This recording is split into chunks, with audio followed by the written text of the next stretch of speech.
नमस्कार बहनों और भाइयों, मेरे छोटे से YouTube चैनल समाचार और हम में आपका स्वागत है। कल 9 अगस्त 2023 था। भाजपा सरकार के अविश्वास प्रस्ताव के खिलाफ जो चर्चा थी उसका दूसरा दिन था। उस पे हमारे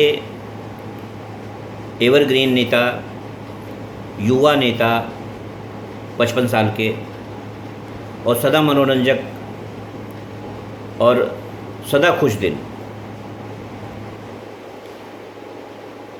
हमारे श्री राहुल गांधी जी, जिनकी बातों को समझना ठीक उसी प्रकार है जिस प्रकार से आम जनमानस पिकासो की पेंटिंग को नहीं समझ सकता। लियोनार्डो डा विंसी के बनाए हुए मोनालिसा पेंटिंग जितनी रहस्यमयी है, उससे ज़्यादा रहस्यमयी इनके भाषण होते हैं। अपने आप में ये भारत के 8वें अजूबा है। ये मणिपुर के महिलाओं के साथ दरिंदगी जो हुई है, जिसका हम सब विरोध करते हैं और मैं अपने पिछली वीडियो में कह ही चुका हूँ, बहुत गंदे लहजे में कह चुका हूँ कि वो साला हिंदू ही नहीं है जो औरतों और बच्चों पे हाथ डाले, चाहे जिसका भी गुनाह हो। और अगर जो दूसरे के बहन बेटियों पर हाथ डालता है, अगर दूसरे संप्रदाय का, वो क्या है वो खुद डिसाइड कर लें। तो मणिपुर के हिंसा पे यह अविश्वास प्रस्ताव था और उसमें औरतों की दुर्दशा के बारे में ये बहुत फ़िक्रमंद थे। ये इनका दिल रो रहा था। मणिपुर की हिंसा इन्हें भारत को और मणिपुर को कई टुकड़ों में बांटने का एक साजिश लग रहा था। ये बात अलग है कि ये भूल गए कि मणिपुर की हिंसा द्विपक्षीय है, कुकी और मैतेई,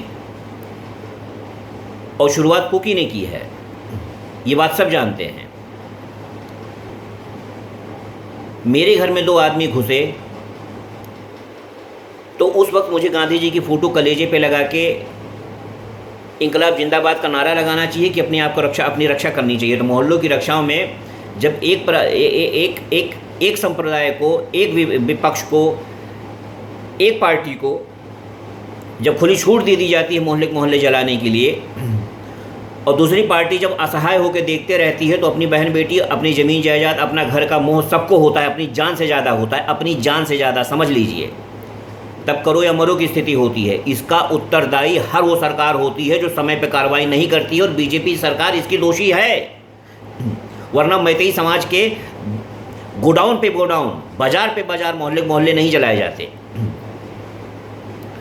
तो ये वहाँ की औरतों की दुर्दशा के प्रति फिक्रमंद थे, और इतने फिक्रमंद थे कि फ्लाइंग किस देने लगे, ऐसे ऐसे ऐसे ऐसे।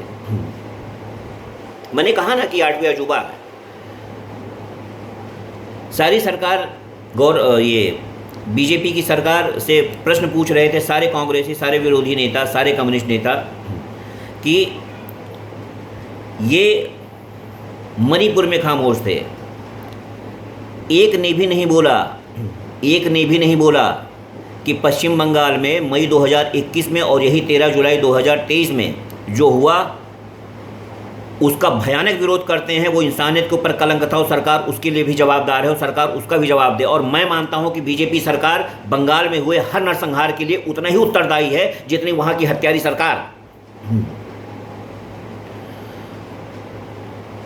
विरोधी पार्टियां महिलाओं के सम्मान की बात करती हैं फ्लाइंग किस देते देते। अभी 3 दिन पहले एक चर्चा नहीं हुई। एक आदमी भी अगर खड़ा होकर बोल देता तो ऐसे दरिंदों की रूहें कांपती कि संसद में छोटी से छोटी घटनाओं का भी और बड़ी से बड़ी घटनाओं का भी अगर औरतों और बच्चों पर होता है तो उसको बहुत संज्ञान से लिया जाता है, उसको बहुत कठोरता से लिया जाता है, और दरिंदे कभी बच नहीं सकते जब संसद में उसकी चर्चा होती है। यही भीलवाड़ा राजस्थान में 14 साल की लड़की को गैंग रेप करके सिर्फ मारा ही नहीं गया, उसको आग की भट्ठी में झोंक दिया गया काट के। यही राजस्थान में भी 3 दिन पहले। इसकी भरपाई कैसे की गई मालूम है? 55 लाख रुपए का मुआवजा देकर 10 लाख रुपए भारतीय जनता पार्टी ने भी दिया। और उसके पिताजी को लोकल बॉडी में नौकरी का आश्वासन देकर मरी हुई इंसानियत मुआवजे के बाद और नौकरी के बाद जिंदा हो गई।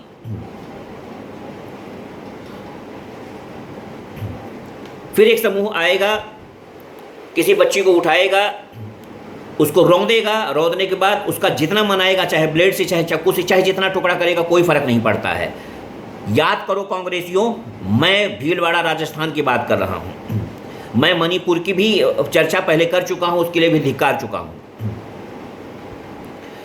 यही 13 जुलाई को पश्चिम बंगाल की इलेक्शन, पंचायत इलेक्शन के बाद 5 आदमियों की हत्या की खबर सुनी न्यूज़ पे, और गोली और बम मोहल्ले के अंदर घुस घुस के मारते हुए देखे गए।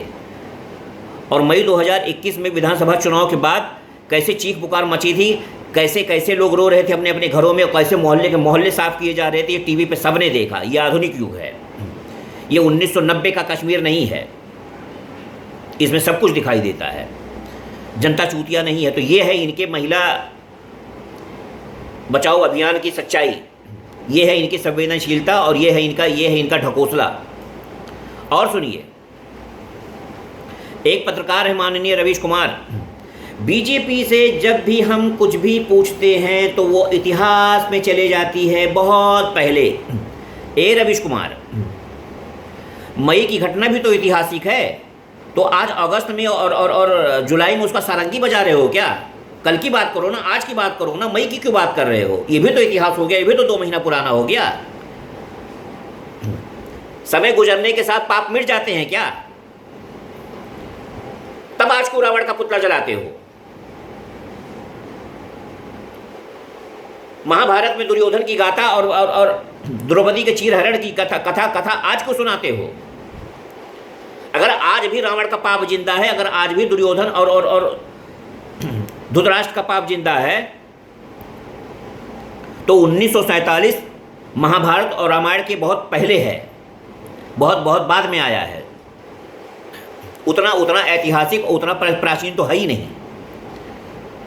समय के साथ अगर दाग धुले जाते और अगर पाप भुलाए जाते, रामायण और महाभारत का मंचन नहीं हो रहा होता, द्रौपदी का चीरहरण आज भी जीवित नहीं होता, रावण आज भी पुतले जलाए नहीं जाते दूसरे की स्त्री पर हाथ डालने के बाद। वो पाप आज तक लोग नहीं बोले हैं स्त्री के खिलाफ किया हुआ, मोक्ष तक नहीं मिले रावण को। पता कर लीजिएगा रावण शिव पुराण में। 2 जुलाई 1995 कांग्रेस की सरकार में बीजेपी के कांग्रेस के युवा अध्यक्ष और विधानसभा के सदस्य विधायक सुशील शर्मा अपनी बीवी नैना साहनी को मार के तंदूर में जलाता है। एक सब्जी वाली, कुंदू उसका नाम था, उसने पुलिस को खबर की, तभी साला पकड़ा गया। मार के जिंदा जलाया था तंदूर में नैना साहनी को। भूल गए आप?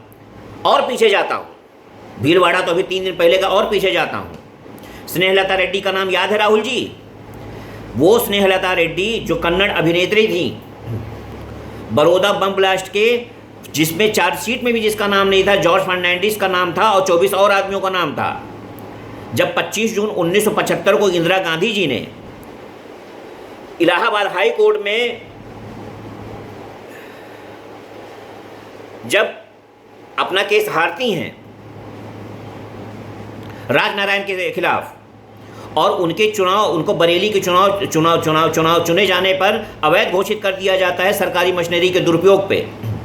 12 जून को आदेश आता है, 25 जून को अपनी सरकार बचाने के लिए, अपनी सत्ता बचाने के लिए वो इमरजेंसी घोषित कर देती हैं, जिसका विरोध सब लोग करते हैं।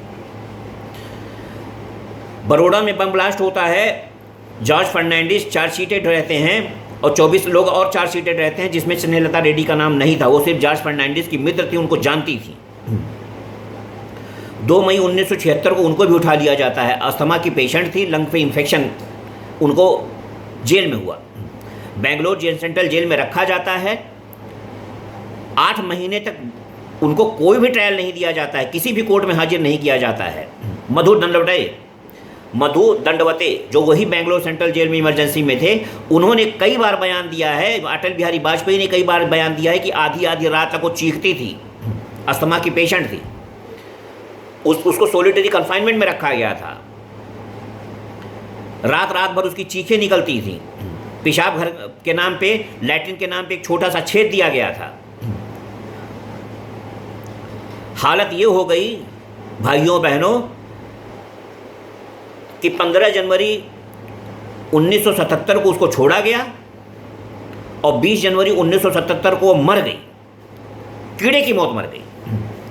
वो महिला नहीं थी राहुल जी, उसका दर्द, उसका चीख पुराना हो गया और बाकी सब नया है।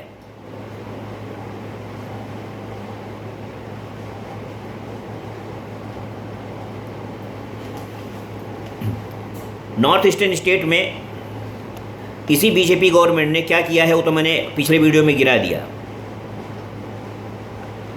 और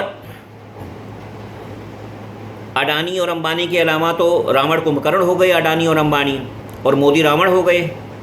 सही है ना, सही है ना। आपके पिताजी भोपाल गैस कांड में किस उद्योगपति को देश से भगा रहे थे? किस उद्योगपति को भगा रहे थे?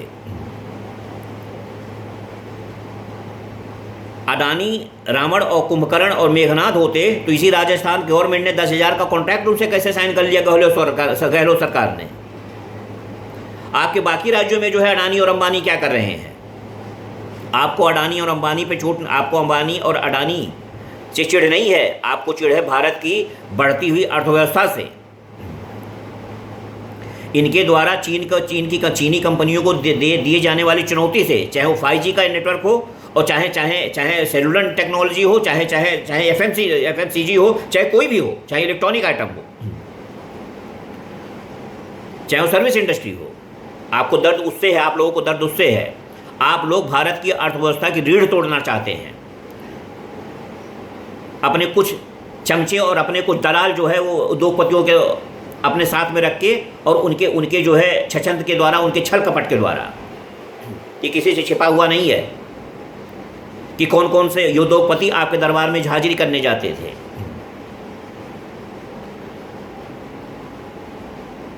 रावण की बात कर रहे हो, रावण की बात कर रहे हो। शर्म आनी चाहिए किसी के बारे में। हमने सरकार को चुना है, आप उसकी आलोचना कर सकते हैं। मैं खुद कहता हूँ, मैं खुद उसकी आलोचना करता हूँ कि अगर अमित शाह कहते हैं कि जनता ने 2 बार उनको भारी बहुमत से जिताया है मोदी सरकार को, पिछली बार से ज़्यादा इस बार सीट दी है, तो मैं पूछता हूं अगर उनको अपने किए हुए कामों पर इतना आत्मविश्वास था और जनता पर इतना भरोसा था, तो झक बराने के लिए अजीत पवार के साथ, जिसका 950 करोड़ रुपए का संपत्ति ईडी ने सीज किया है, उसके साथ महाराष्ट्र में गठबंधन किए।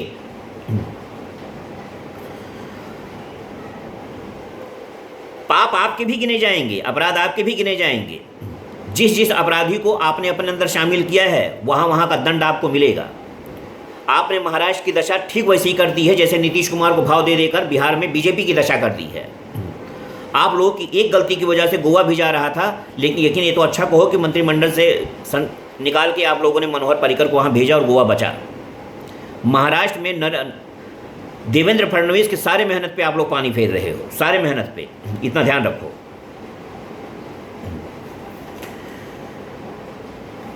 इन्होंने कहा कि भारत माता की हत्या की है आपने। भारत माता की हत्या किसी की औकात है करने की? मोदी की औकात है, राहुल गांधी तुम्हारी औकात है भारत की हत्या करने की?